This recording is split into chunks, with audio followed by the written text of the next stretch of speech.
Bonjour, bonsoir chez vous en Afrique, en Europe, en Amérique, en Asie et partout dans le monde. Bienvenue sur cette chaîne en Afrique et en diaspora, dans notre contenu dans le social, politique et la culture. Aujourd'hui, on va parler de Barack Obama. Où est passé Barack Obama? Barack Hussein Obama.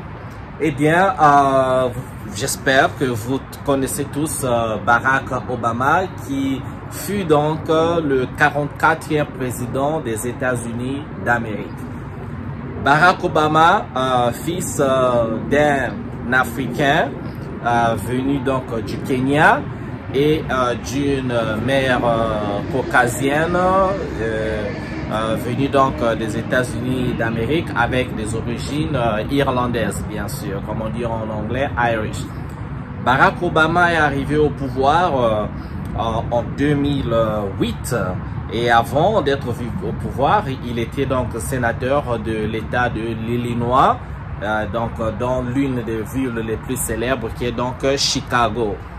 Alors, Barack Obama, quand il a commencé donc à faire sa campagne présidentielle et avant d'être élu président, il a représenté tout un espoir, il faut dire, de la planète entière, parce que c'est un monsieur qui est de culture mixte et donc de peau mixte, comme on dit. C'est un métis, donc le père est africain et la maman est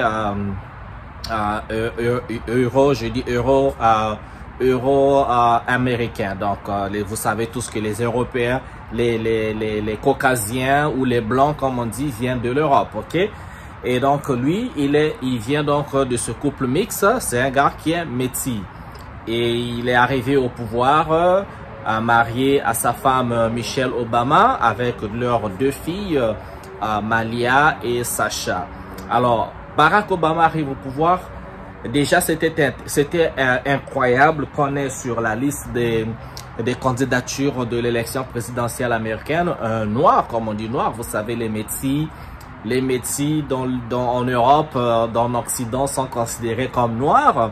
Mais les métis chez nous en Afrique, ça dépend du pays d'Afrique. Il y a des termes appropriés, mais ils sont pas complètement noir comme on dit. Mais déjà, vous savez, hein, nous on vient des cultures où on dit pas noir, on dit pas blanc comme ça, mais nous sommes forcés dans ce truc là de dire noir blanc. Donc en fait, lui c'est un métis.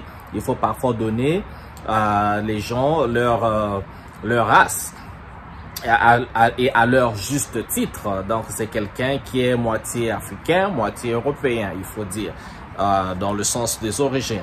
Et donc, on va utiliser le terme général comme il est connu, Barack Obama, donc le 44e président des États-Unis est donc un noir.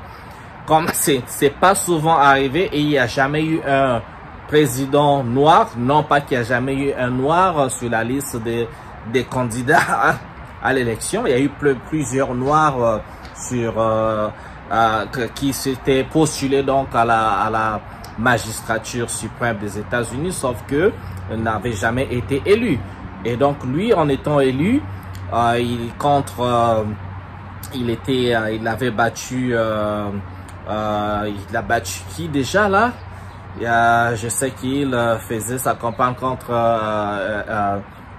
Hillary Clinton, et il y avait à sa course John McCain qui était décédé. Il y avait aussi Mitt Romney, mais Mitt Romney c'est au deuxième mandat, au deuxième tour de l'élection, parce que Barack Obama il a été élu 2 fois et il a fait 2 mandats, donc 8 ans au total au pouvoir.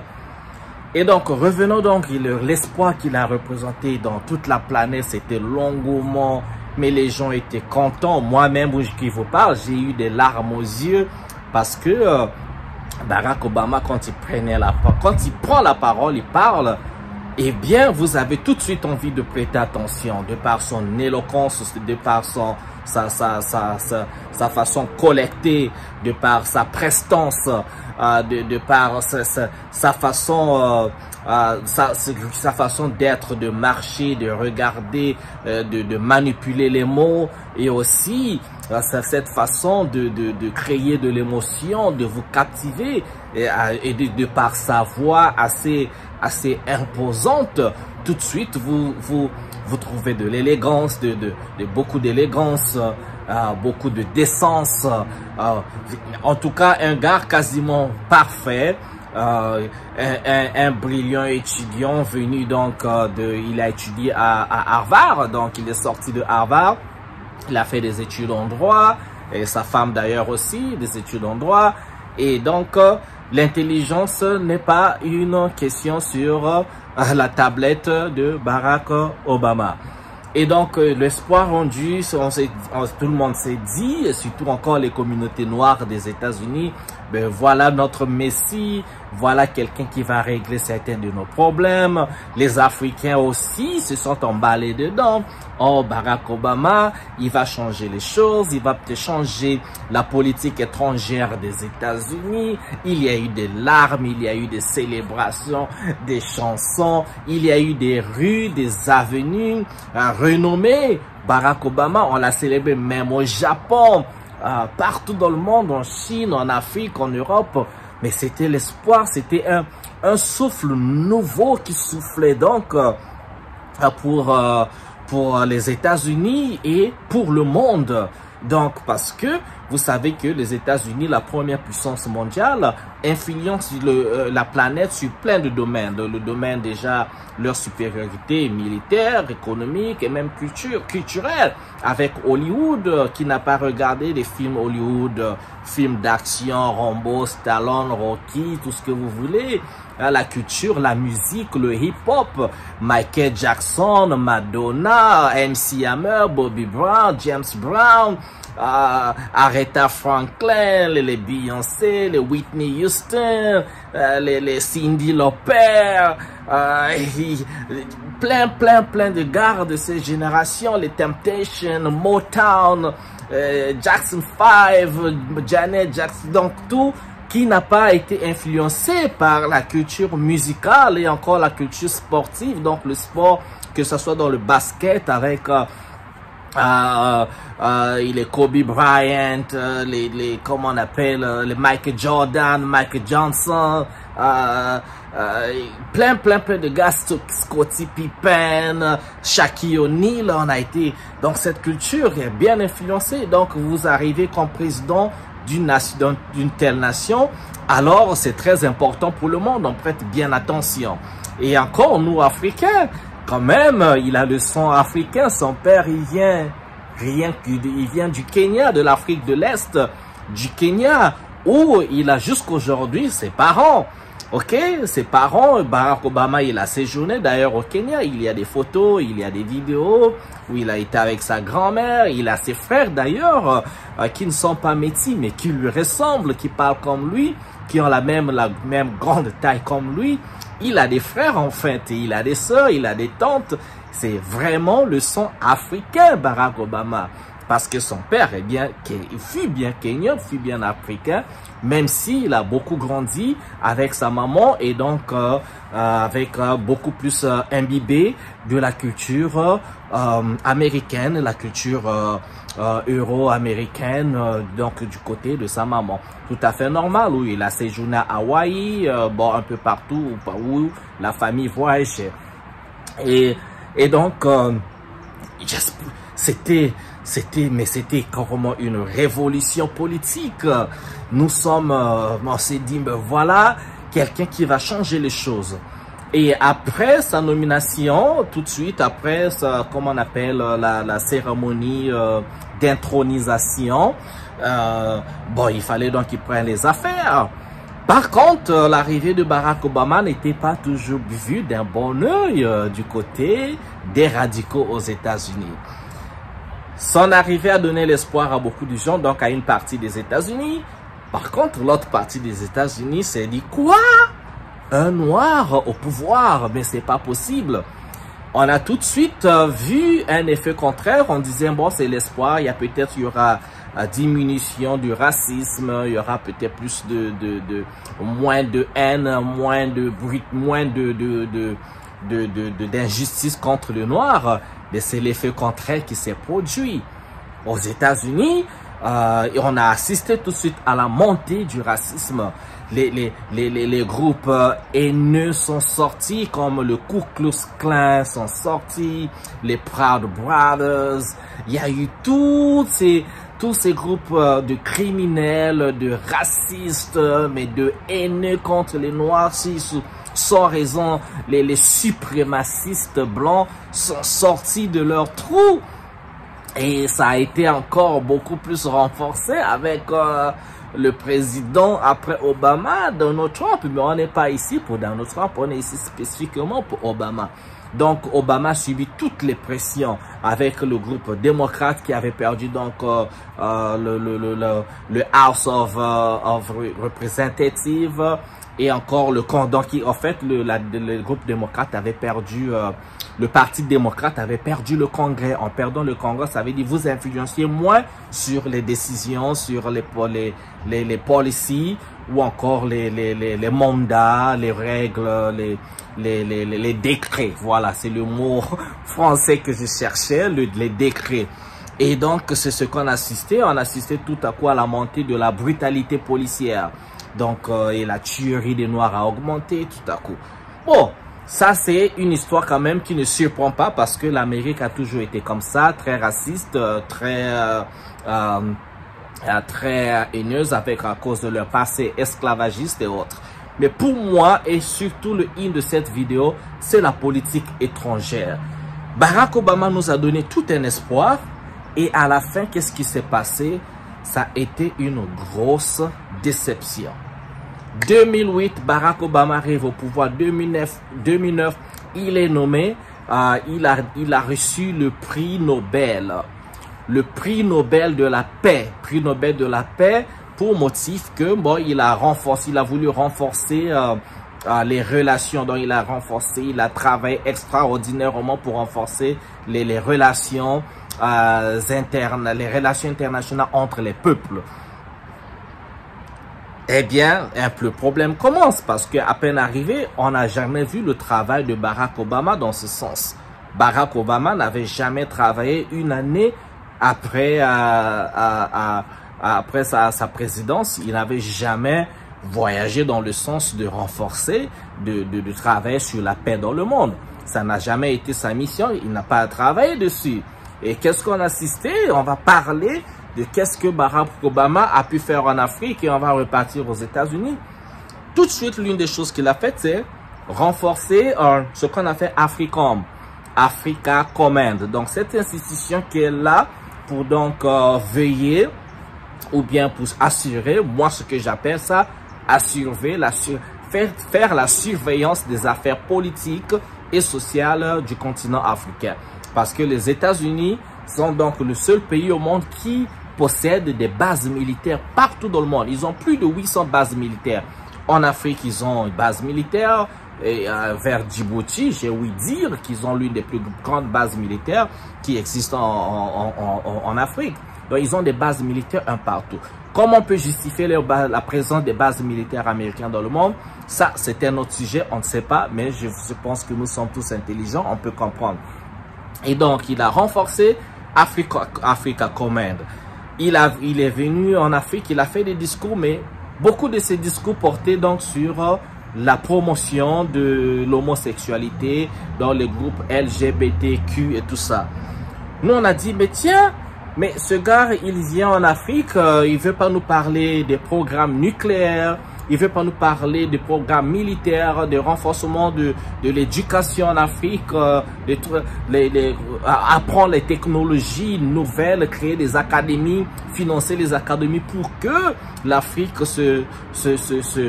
emboîte également le pas du côté technologique. Non, non, non, ce qui l'a intéressé beaucoup plus, c'est le discours sur le LGBTQ et tout ça. Bon, vous savez, hein, l'Afrique a ses mœurs, ses coutumes. Il y a des choses où il ne faut pas forcer. Il faut laisser chaque peuple évoluer progressivement parce que même les États-Unis, aujourd'hui, qui font la promotion de LGBTQ, mais ça a commencé quand?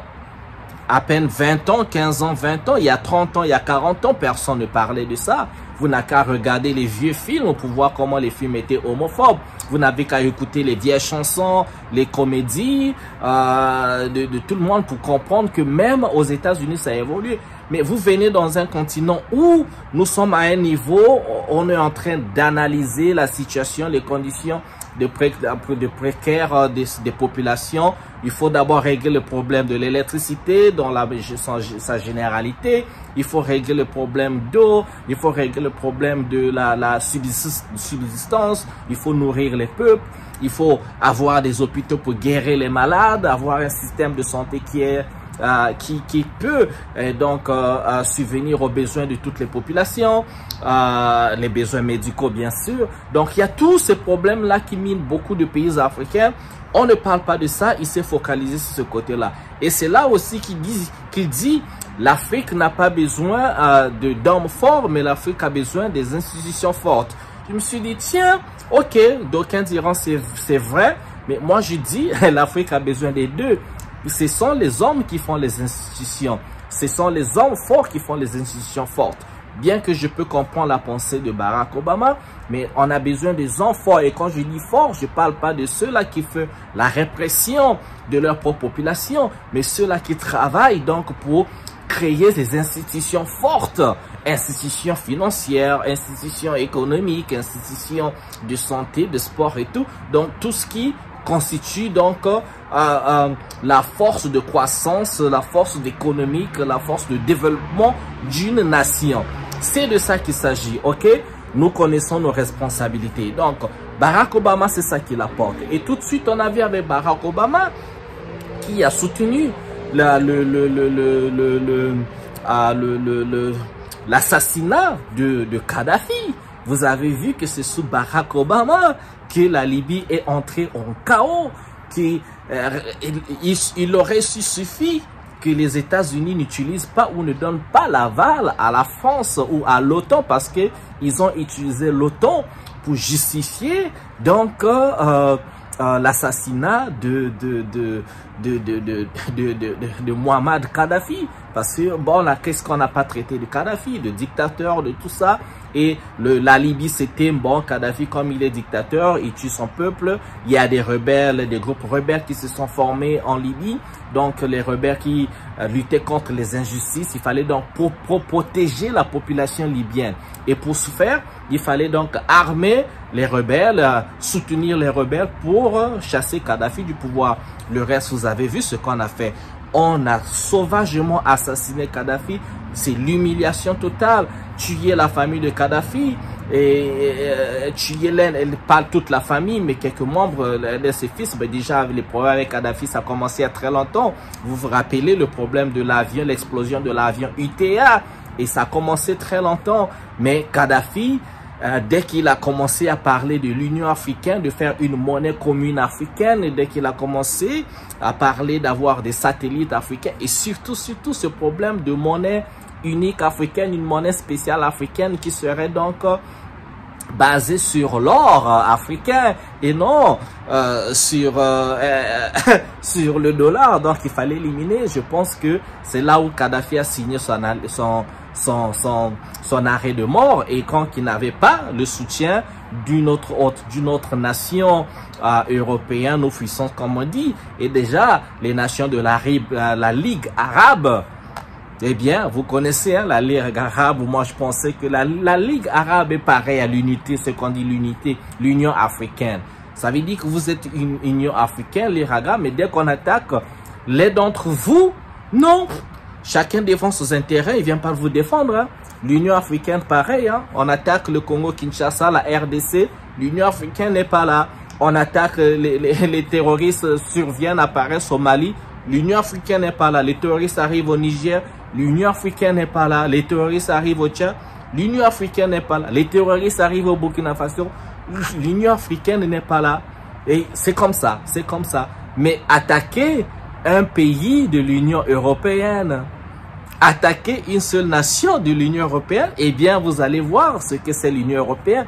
Toutes ces nations de l'Union européenne vont surgir pour défendre leur nation. Donc c'est ça. Donc Barack Obama, il a occasionné donc tout le chaos. Il a ouvert la boîte à Pandore dans le Sahel. Les armes, toutes les armes, une contingent, tous les conteneurs des armes de la Libye ça a été éparpillé. C'était en vente. Les terroristes, le groupe terroriste est arrivé. Ça a occasionné l'esclavage des Noirs. Jusqu'à aujourd'hui, je vous parle, il y a des Noirs qui sont en captivité en Libye. Les Libyens qui étaient un peuple qui vivait bien, qui n'avaient pas à demander, qui n'avaient pas à immigrer nulle part parce qu'ils avaient des avantages fiscaux, ils avaient des avantages sociaux. Comme ça, ils n'avaient aucune envie de partir ailleurs parce qu'ils pouvaient vivre leur vie, subvenir aux besoins de leur famille en restant chez eux en Libye. Eh bien, aujourd'hui, qui veut aller en Libye? Qui parle de la Libye? C'est le chaos. Plus de 10 ans plus tard, eh bien, on voit ce qu'est devenu la Libye. La Libye est devenue détruite. Et tous ceux qui parlaient de défendre la Libye, de défendre la population libyenne contre le despotisme de Kadhafi, eh bien, ils sont où? La population est délaissée à elle-même. Délaissée à elle-même, on ne connaît peu l'avenir de Libye. Toutes les ressources de Libye au contrôle de qui vous savez. Tout l'or de Libye parti volatilisé, comme ça. Ça, c'est Barack Obama. Pendant le mandat de Barack Obama, vous avez vu ce qui s'est passé en Côte d'Ivoire. En Côte d'Ivoire, on a donné carrément l'aval à l'armée française. C'est la France, l'armée française qui a été déployée en Côte d'Ivoire à Abidjan pour déposséder Laurent Gbagbo. Et Laurent Gbagbo a été arrêté de la Côte d'Ivoire, transféré à La Haye, en Europe, là-bas, en France, là-bas, et détenu prisonnier pendant près de 10 ans. Sont un pays souverain, attaqué par l'armée d'un autre pays souverain, la France, c'est de surcroît un ancien colonisateur ou ancien colonisateur pour aller capturer le président d'une nation souveraine pour le mettre en prison chez eux. Et les États-Unis, Barack Obama pouvait juste donner un mot d'ordre pour qu'on arrête ça. Eh bien non, ça ne s'est pas passé. Le reste c'est l'histoire. On a vu l'arrivée au pouvoir de Ouattara. Le reste on sait. C'est l'histoire. Donc c'est comme ça. Et donc on a vu encore, si on quitte l'Afrique, sous Barack Obama, là ce qui est arrivé en Syrie, c'était au fait avec la Syrie, c'était les mêmes motifs avec que la Libye. Que non, Bachar, le président de la Syrie, Bachar Assad, je pense que c'est son nom, c'est ça. Il est en train de faire la répression à sa population. Il y a des rebelles, il fallait former donc les groupes rebelles. Et c'est là, en supportant, en donnant les armes et le financement aux groupes les rebelles, c'est formé donc le groupe ISIS, ce qu'on appelle ISIS, donc le groupe islamiste. C'est comme ça que ce groupe islamiste a été formé dans une vraie fabrication du gouvernement de Barack Obama, Joe Biden qui est aujourd'hui, Hillary Clinton. Ça, il ne faut pas oublier. Si Bachar a survécu, c'est juste parce qu'il a eu le soutien de la Russie. S'il n'y avait pas Vladimir Poutine, il n'y avait pas la Russie derrière le président de la Syrie, je vous assure, il aurait été dégagé, tué de la même manière que Muammar Kadhafi. Mais qu'on empêche, comme son pays était transformé en champ de bataille, eh bien la Syrie détruite. Ok, Barack Obama encore, c'était le père des drones. Vous vous rappelez, les drones, le programme des drones a été perfectionné sous l'administration de Barack Obama. Et donc les drones ont fait des ravages en Irak, en Iran, tout le Moyen-Orient. Je vous en prie, allez sur Google, faites votre recherche, vous allez voir le nombre de morts a été occasionné par les guerres, plutôt par les drones. Et je vous dis même au niveau des États-Unis, il y a eu des protestations, beaucoup de protestations. Il y a eu l'acteur de Hollywood, l'acteur américain Danny Glover, qui était aussi, moi je l'ai vu, était aussi dans les rues pour protester contre donc ce déploiement des drones pour tuer, parce que ces drones finissaient par faire des dommages collatéraux et tuer beaucoup plus de civils que ceux dont on disait on va éradiquer les terroristes. Mais vous avez vu, depuis qu'on parle de l'éradication du terrorisme en question, on tue les terroristes mais pas le terrorisme. Vous n'avez pas vu. On nous a dit, oui, on va attraper Oussama Ben Laden. Oussama Ben Laden, c'est lui le terroriste numéro 1. Mais quand on a eu, c'est sous Obama, n'est-ce pas, qu'on a tué Oussama Ben Laden. Mais dès qu'on a tué Oussama Ben Laden, j'ai vu des gens célébrer aux États-Unis. Hein. Je me rappelle ce jour, j'étais dans une salle de classe. Je prenais mes cours. C'était la liesse partout, la fête. Je dis, mais que se passe si les gens célèbrent la mort de Oussama Ben Laden? Je dis, tiens, c'est comme ça. Quelqu'un meurt, les gens célèbrent. Moi, personnellement, je ne ferais pas parce que tu sois criminel ou pas, je ne peux pas célébrer la mort de quelqu'un. Mais non, non, non. Et donc, c'était bizarre. Et alors, on s'est dit, bah, comme on a tué Oussama Ben Laden, il n'y aurait plus de terrorisme, il n'y aurait plus Al-Qaïda. Et la suite, vous connaissez. On a eu plus qu'Al-Qaïda, on a eu ISIS. Et donc, toute cette zone-là, le Sahel, aujourd'hui, vous connaissez, hein, Burkina Faso, Niger, toutes ces zones. Et l'immigration, beaucoup de gens ont pris le désert. L'immigration, le taux d'immigration a augmenté, les gens partaient traverser des déserts, la mer Méditerranée, pour aller en Europe, aller quitter toute cette zone. Mais c'est catastrophique et c'est des millions de personnes qui sont mortes. Allez sur Google, regardez, immigration au Sahel, immigration dans cette zone désertique, combien de morts? Combien de morts? Combien d'esclaves? Combien de noirs? Donc vous avez vu que Obama qui est venu donner l'espoir, prix Nobel de la paix, tout ce bruit, tout ce boucan. Ok, laissons d'abord sa politique étrangère, repartons chez lui. Les Noirs américains qui se disaient, mais Barack Obama, il est arrivé, il va faire signer des décrets qui vont donner quelques avantages aux Noirs américains. Il a implémenté, c'est vrai, ce qu'on appelait le Obamacare, qui est un système de santé qui devait donc donner un avantage aux populations à revenus moindres. Donc, ipso facto, on va parler des Noirs. Mais en dehors de ça, il n'y a pas signé des décrets comme on l'a vu avec Joe Biden quand les Noirs ont commencé à attaquer, par exemple, les Asiatiques. Il y a eu la haine, les crimes, les attaques criminelles contre les Asiatiques. Vous avez tout de suite, on a signé ce qu'on appelle en anglais Anti-Asian Hate Bill. Ça veut dire un décret qui protège de la haine ou les attaques haineuses contre les Asiatiques. Mais pour les Noirs américains qui, depuis l'esclavage, Jim Crow, la reconstruction, depuis toutes ces périodes, la ségrégation rata, il n'y a jamais, jusqu'à aujourd'hui, il n'y a jamais eu un tel décret. Il n'y a pas un tel décret. Et Barack Obama n'a pas participé. Et Barack Obama, dans tous ses discours quand il était président, il ne prononçait même pas pour la cause des Noirs. Pourquoi? Ben, c'est vrai, on peut comprendre qu'il était président des États, de tous les Américains, pas seulement président des Noirs. Mais vous avez vu avec l'arrivée de Donald Trump, ils s'en foutent, hein? Il est là pour Make America Great Again. Vous savez, tout ce que Barack Obama voulait implémenter, même c'était les avantages pour les populations blanches. Lui, il venait, il enlevait, hein, parce que c'était un noir qui faisait ça. Bon, ça c'est un autre débat. Donc, c'est ça un peu Barack Obama. Maintenant, voyons l'après Barack Obama. Comme j'ai parlé de sa politique étrangère, nous sommes en 2024, le 2 juin 2024. Quelle est la dernière fois que vous avez entendu parler de Barack Obama? Il y a la guerre en la Russie qui attaque l'Ukraine. Là, il y a eu la guerre au Yémen. Ok. Aujourd'hui, les massacres de Netanyahou contre les populations de Gaza, donc les Palestiniens, le massacre, un génocide en cours. Vous avez entendu parler de Barack Obama. Il est sur quel front? Il est le prix Nobel de la paix. Nommé prix Nobel de la paix Barack Hussein Obama. Il est où? Où est passé Barack Obama? En République démocratique du Congo, vous avez vu où est Obama? Au Nigeria, Boko Haram, des terroristes qui roulent dans des gros camions militaires de guerre, de fabrication Panam, qui est l'unité, l'industrie de fabrication de l'armement militaire français.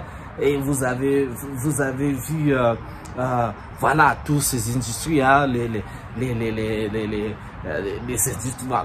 engins de guerre qui viennent de cela. Vous connaissez Barack Obama, il était où? Il s'est prononcé. Il est où en fait? Il est où? Il fait quoi? C'est prix Nobel de la paix. Il devait tous les jours, il devait être là en train de militer pour la paix en Palestine, pour militer pour la paix au Yémen, le Congo, partout dans le monde où il y a des guerres, il devait se prononcer. C'est là maintenant qu'il devait faire ce travail pour lequel il aurait pu mériter donc ce prix Nobel de la paix. Il est où Barack Obama? Donc, la morale ici de toute cette litanie, c'est que Frantz Fanon l'avait bien écrit dans l'un de ses livres, peau noire, masque blanc, quelque chose de comme ça, Frantz Fanon. Et donc, ou encore les Américains aiment le dire, house nigger, donc le nègre de maison. Est-ce que Barack Obama était donc un nègre de maison avec un programme bien établi qui était là, pas pour donner l'espoir aux Noirs, pas pour travailler pour la paix dans le monde, mais pour encore servir à une élite? Parce que jusqu'aujourd'hui, où est le résultat du travail de Barack Obama, surtout nous qui sommes en Afrique? Où sont les institutions? C'est pas à lui de faire les institutions pour nous, bien sûr, mais où sont les programmes de connivence avec, par exemple, les Africains qui permettaient de nous, en dehors de ces discours sur les LGBTQ et autres? Vous savez, nous en Afrique, même quand on est hétérosexuel en Afrique, l'intimité est une affaire privée. Moi, la première fois que j'ai vu mon père et ma mère s'embrasser, c'était à leur mariage. Et c'était un baiser. On dit, bon, vous pouvez vous embrasser. C'était parce que nous avons nos cultures où l'intimité est une affaire privée. Vous ne verrez pas que dans les pays africains, des Africains en train même se balader, les amoureux, se tenir la main comme ça dans la rue, se tenir la main seulement, se balader, tenir la main, s'embrasser dans la rue. Non, non, non, nous ne faisons pas ça. C'est pas qu'on s'aime pas, mais les gens ont leur culture. On ne force pas les choses sur les gens. Les gens, même les hétérosexuels, à plus forte raison, les homosexuels. Donc ça, c'est des cultures. Ils ne tiennent toujours pas compte au fait de connaître c'est qui les Africains, comment fonctionnent les Africains, c'est quoi la culture africaine, mais dans sa généralité, mais aussi dans sa spécificité, parce que l'Afrique est un continent où il y a plusieurs pays, plusieurs cultures, plusieurs. Il faut les comprendre. On ne va pas venir faire de la peinture comme ça avec un pinceau et un tableau comme ça et c'est un tout. Mais non, ça c'est l'erreur que beaucoup font. Alors c'était ça, Barack Obama, il est où? C'était ma vidéo pour aujourd'hui. Laissez les commentaires pour voir qu'il faut faire encore attention au house nègre. Vous pouvez voir votre frère, il arrive, oui c'est votre frère africain, il a la peau noire, mais ce n'est pas un noir. Il se dit africain, c'est pas un africain. Il ne défend pas les valeurs africaines, il ne défend pas les causes de ceux-là qui sont opprimés. Il faut toujours faire très attention et ne jamais s'emballer par ce genre de type, par ce type de personnes ou encore par l'émotion. Merci de m'avoir suivi, laissez le commentaire toujours dans le respect, partagez la vidéo, mettez les j'aime et on se retrouve à une autre prochaine vidéo. Je vous souhaite bien le bonheur chez vous, mais les house nègres, on va les combattre jusqu'à la fin. Ciao, ciao.